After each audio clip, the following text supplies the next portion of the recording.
এই যে আপনারা জানেন যে এটা আরো 2-1 দিন আগে হতো, কিন্তু ওই যে সমুদ্র উত্তাল থাকায় ওই যে গ্যাসটা নামানো সম্ভব হয় না। গ্যাসের জাহাজ থেকে তো ইয়েতে ওই যে আমাদের পাইপলাইনে পাঠাতে হবে, ওইটা আঠারো সম্ভাবনা, তো সেটা এখন হয়েছে।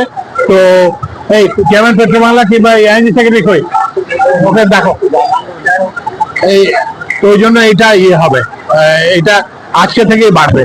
অলরেডি 50 MMCD বাড়ছে, আরো 100-150 MMCD বাড়বে, আজকে থেকে বাড়বে। জি,